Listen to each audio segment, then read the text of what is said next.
पता है ऐ गुलशन, क्या तुम्हें पता है ऐ गुलशन, मेरे दिल बर आने वाले हैं, कलियाना बिछाना राहों में, मेरे दिल बर आने वाले हैं। स्वागत है दोस्तों आप सभी के आपके YouTube चैनल NST प्रभात एकेडमी में। दोस्तों एक विद्यार्थी ने कमेंट किया था कि सर एक गाना सुनाइए, तो इस उपलक्ष्य में आप लोगों को एक छोटा सा गाना सुनाया है। तो जैसे कि आप ये चैनल के माध्यम से आप लोगों तक मैट्रिक क्लास के जो NCERT बुक हैं उसके सॉल्यूशन आप लोगों तक पहुंचने वाले हैं। यदि आप 2022 का अगर मैट्रिक कैंडिडेट हैं और चाहते हैं कि आपका मैथ अच्छा हो तो इस चैनल को सब्सक्राइब कीजिए और बेल आइकन के घंटे को प्रेस कीजिए, ताकि जो भी वीडियो हम डालेंगे आप लोगों तक सीधे तौर पर निःशुल्क पहुंचेगा बिना किसी खर्चा का। तो बने रहिए हमारे साथ। तो आज का क्लास है वास्तविक संख्या, जिसमें आपको HCF LCM पढ़ने को मिलेगा। तो फिलहाल आज चर्चा करने वाले हैं HCF के बारे में। तो सबसे पहले हम लिखते हैं यहाँ जो आपके पाठ का नाम है वास्तविक संख्या। वास्तविक संख्या, इसको अंग्रेजी में रियल नंबर कही जाती है। दोस्तों रियल नंबर, इसका चर्चा हम पिछले वीडियो में कर चुके हैं। रियल नंबर में दो संख्या शामिल होती है, परिमेय संख्या और अपरिमेय संख्या। तो आप साधारण तौर पर कह सकते हैं कि दुनिया में जो भी संख्या को आप देखते हैं सब संख्या को आप रियल नंबर कह सकते हैं। तो इसके अंतर्गत आपको HCF और LCM फर्स्ट चैप्टर में पढ़ना है। दोस्तों उससे पहले हम आप लोगों से एक छोटी सी चर्चा करना चाहते हैं भागा के बारे में। आप लोगों ने इस चिन्ह का यूज किया होगा या फिर इसको देखे भी होंगे, ये कोई नया बात नहीं है। जैसा कि आप सब कोई जानते हैं कि ये भागा होता है, इस भागा के जो इधर आता है उसको हम लोग क्या बोलते हैं, भागफल बोलते हैं। इसको हम लोग भागफल बोलते हैं। और जो नीचे आता है उसको क्या बोलते हैं, शेषफल बोलते हैं। शेषफल, नीचे जो आता है उसको शेषफल और इधर जो आता है उसको हम लोग भागफल बोलते हैं।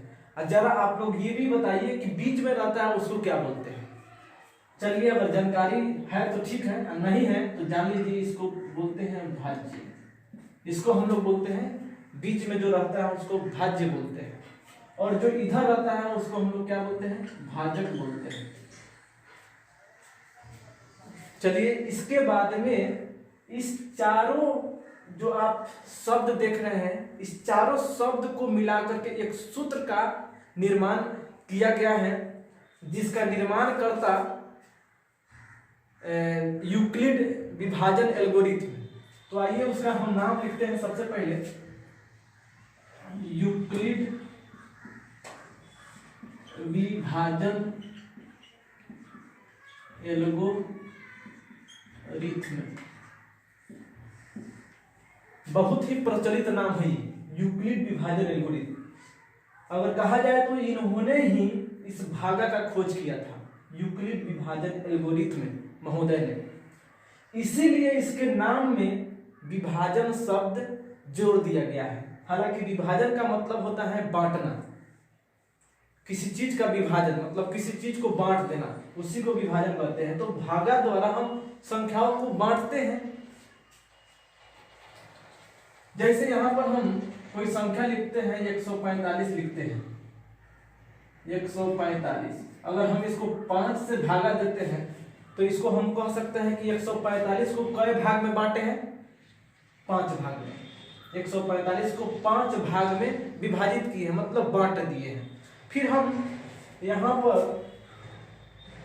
एक साधारण लेते हैं, 10 में 2 से भागा। इसका मतलब हुआ कि 10 में 2 से भागा का मतलब है कि 10 को 2 भागों में बांटी। तो आप निश्चित तौर पर 10 को 2 भाग में बांटेंगे तो 2 × 10, एक भाग 5 होगा और दूसरा भाग भी 5 होगा, तो अब दोनों मिलकर के आपका 10 होगा।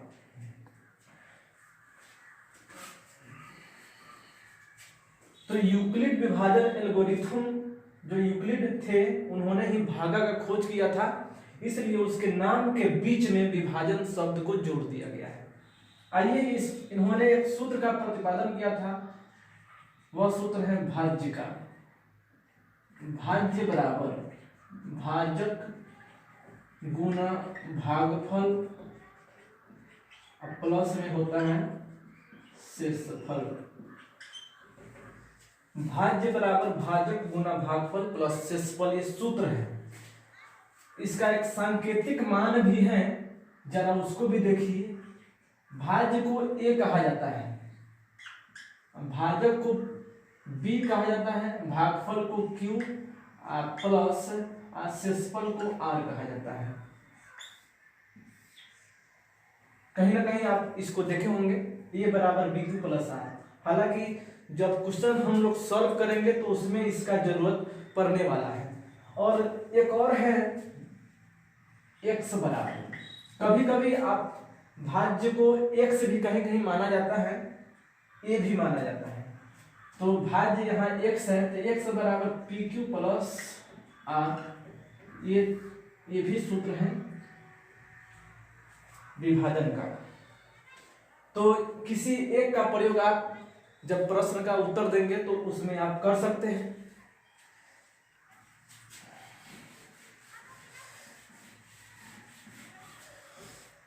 तो सबसे पहले हम बात करने वाले हैं HCF।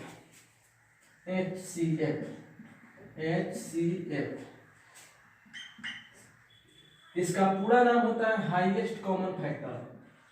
हाईएस्ट कॉमन फैक्टर, इसको हिंदी में हम लोग महत्तम समापवर्तक कहते हैं। महत्तम समापवर्तक, या इसको शॉर्टकट में हम लोग मस भी बोल सकते हैं, मस।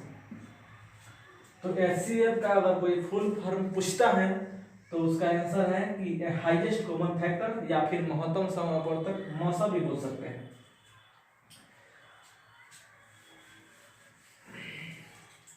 तो दोस्तों HCF जो निकालने की जो तरीका होती है, 2 तरीका से हम लोग HCF निकालते हैं, जिसमें पहला तरीका यूक्लिड विभाजन एल्गोरिथम है। जैसे हम एक प्रश्न लेते हैं, 96 और 404 का HCF ज्ञात करें। हालांकि आपके प्रश्न के चैप्टर 1.1 में आपको लिखा हुआ है कि यूक्लिड विभाजन एल्गोरिथम का प्रयोग करके HCF ज्ञात कीजिए। तो 96 404 का HCF हमको ज्ञात करना है। इस क्वेश्चन को हम लोग यूक्लिड विभाजन एल्गोरिथम की सहायता से बनाएंगे। सबसे पहले जिस विधि से आप बनाइएगा, कोई भी क्वेश्चन हो, उस विधि का नाम जरूर लिखिएगा। यहाँ पर हम इस विधि का नाम लिखते हैं यूक्लिड विभाजन एल्गोरिथम। दोस्तों कहीं कहीं आपको यहाँ रिद में द आधा द म भी देखने को मिलेगा, कहीं कहीं रिद में भी देखने को मिलता है। इस विधि से हम लोग इसको बनाएंगे। हालांकि यह क्वेश्चन 2016 में बिहार बोर्ड में पूछा हुआ क्वेश्चन है। तो सबसे पहले इसको हम मौसक के फॉर्म में इसको तोड़ेंगे, कम वाला पहले और ज्यादा वाला बाद में। कम वाला 96 है और ज्यादा वाला 404 है, उसको बाद में रखेंगे। 96 के पहला पढ़िए 404 तक, उससे अधिक नहीं होना चाहिए बल्कि उससे कम होना चाहिए। यहाँ कहीं रफ में हम 96 में 4 से गुना करते हैं, 4 छक 24 के 4, हाथ में बचा 2, 4 9 36 हुआ, 2 और 30 हो, 384 आया। 4 से लगाए हैं तो 384, और यदि हम 5 से लगाते हैं 96 में 5 से गुना करते हैं 5 छक 30, 5 9 45, 3 48, ज्यादा हो जाएगी 480 हो जाएगी। तो यहाँ 96 में 4 से लगेगा, 4 छक 24 के 4, हाथ में बचा 2, 4 9 36 से 2 38। अब 4 में से 4 घटाइएगा 0 होगा, एक दाही 10 में से 8 घटेगा 2 बचेगा, ये हो गया 3 में से 3 खत्म हो जाएगी। फिर आप इस लाइन को आगे बढ़ा करके 96 आप यहाँ लिख सकते हो। अब 20 के पारा पढ़िए, 20 100 ज्यादा हो जाएगा, 20 चौका 80, यहाँ 4 मतलब फिर 20 चौका 80। फिर अब 96 में से 96 में से 80 घटाइएगा तो आएगा आपका 16। फिर इस लाइन को आगे बढ़ा करके 20 यहाँ लिख देना है। तो यहाँ पर आप देख सकते हैं कि 16 के पारा में तो 20 नहीं है, पर 16 एकम 16 कर सकते हैं। 20 में से 16 जैसे घटेगा 4 आएगा। फिर इस लाइन को आगे बढ़ाकर 16 यहाँ लिखना है, 4 के पारा 4 तक पढ़िए, 4 चौका 16, यहाँ पर पूरे पूरे कट गए। चलिए इतना, सॉरी टेक्निकल खराबी है,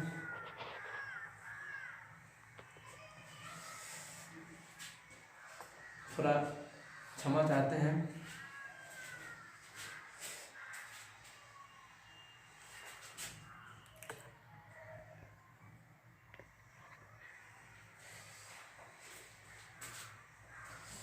चलिए इतना करने के बाद ये काम तो आप रफ में भी कर सकते हैं, सफ में भी कर सकते हैं, कोई दिक्कत नहीं है।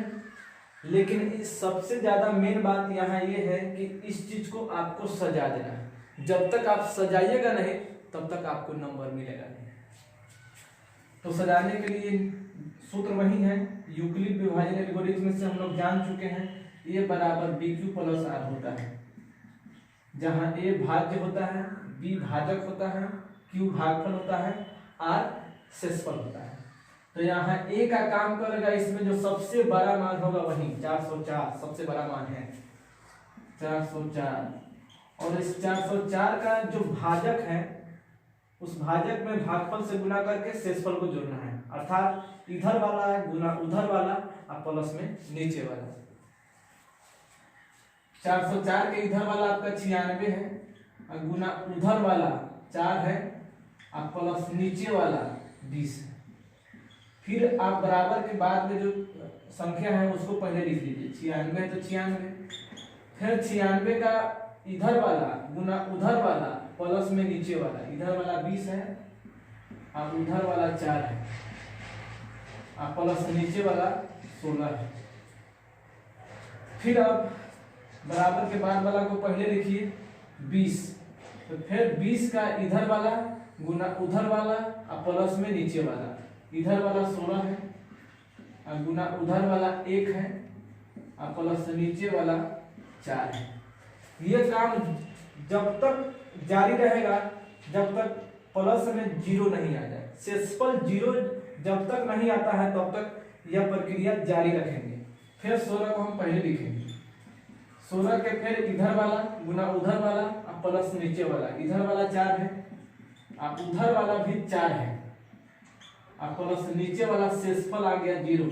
जब शेषफल 0 आ जाए तो वहां पर हम लोगों को स्टॉप हो जाना है और बराबर के बाद में जो संख्या रहेगा वही आपका HCF होगा।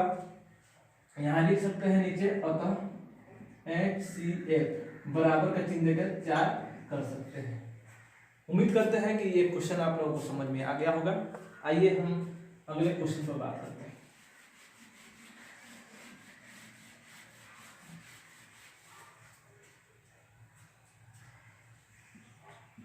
दो नंबर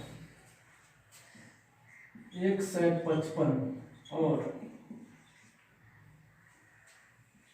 385 का HCF ज्ञात करना है।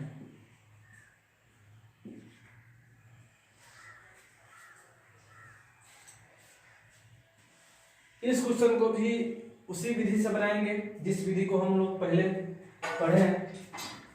सबसे पहले इस विधि का नाम लिखेंगे यूक्लिड विभाजन एल्गोरिथम। यूक्लिड विभाजन एल्गोरिथम से जो छोटा मान होगा उसको पहले, छोटा मान 155 है उसको पहले, और जो 12 मान है उसको बाद में। 12 मान 385 है, इसको हम लोग बाद में लिखेंगे। फिर इसके बीच में हम लोग मौसा करेंगे 155 के पहला पहिए